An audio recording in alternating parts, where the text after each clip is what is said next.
In Brawl Stars, your budget is limited, and if you want your best performance in Power League, then you will need the best brawlers at their best. So, in this video I will show you the best brawlers for Season 22 in Brawl Stars. At number 10 we have Edgar. Now if he hadn't received that emergency nerf to his hypercharge, then there's no debate, he would have easily been top of this list, but he's only the 10th.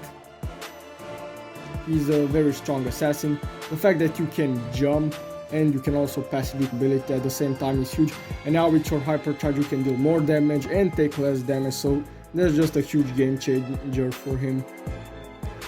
Now in number 9 we have Spike. Now even last season he was balanced, his hypercharge is good, his damage is good, his range is good.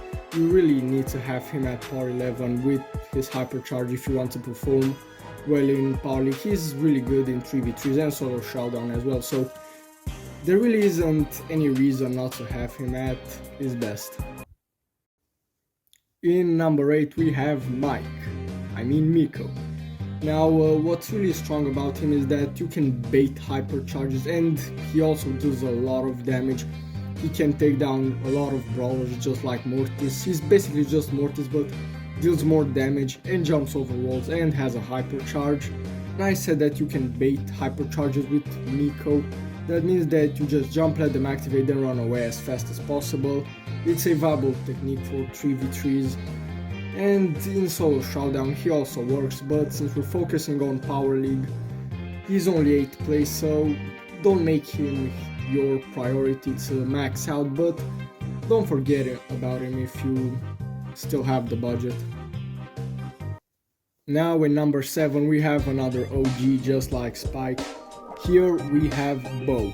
He received an insane damage boost. Now for solo showdown and duo, I know he may not be the best, but in 3v3s just like hot zone, gem grab, heist, he dominates. That damage buff made him absolutely insane, and I really think he's a choice you should consider when deciding which brawler to upgrade next. In number 6 we have Cordelius. And I know you may not expect to see him here, but the reason why he even made it top 10 is quite actually funny.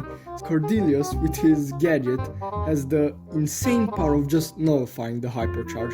You activate your hypercharge, he activates his gadget, and so that makes him very strong. Now in Power League, sure, you can't use him in any map and any game mode, but if you do manage to get the right mode and have him at power 11, then you're very likely to shred the lobby.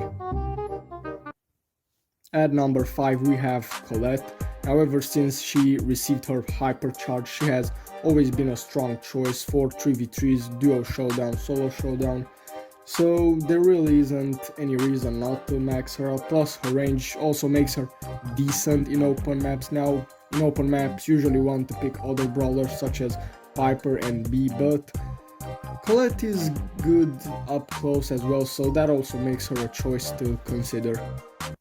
Now in number 4 we have the OG, someone who sparked fear, because if he throws your testicles then you are basically done. But in number 4 we have Low. It's still downright baffling how his hypercharge didn't get nerfed. He can still instantly freeze you. He, just like Cordelius, instantly nullifies anyone's hypercharge, and basically they're live as well once he freezes you. So he is a must-have if you're into Power League. Alright, now we're in the top 3. It's very recommended that you have these 3 brawlers at power 11 if you're into Power League. And in number 3 we have Maisie. Good damage, and what really put her this high is that good damage combined with the range, and also with a hypercharge that recharges very fast.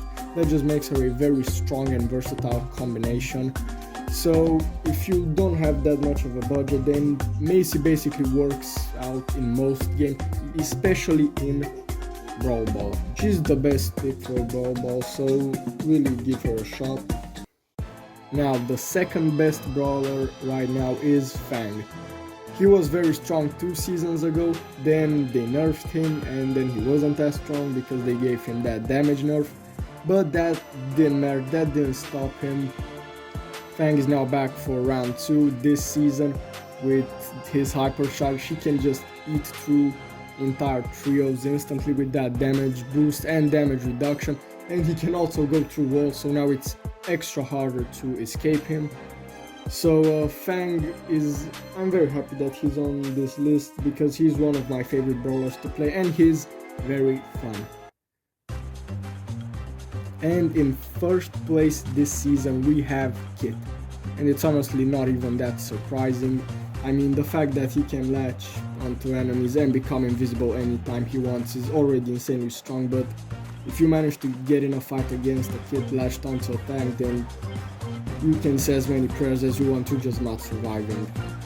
So it's very important to get Kid maxed out if you even have him, but if you don't, then Fang, Maisie, Luke, Colette, they will do just fine in Power League. Also, the other brawlers that I've mentioned earlier in this video will work just fine. And if you enjoyed the video, please consider liking and subscribing. And I have to give credits to Kairos Time because this video was inspired by his tier list. So go check out his video if you also want to see where your brawler is positioned in the new meta.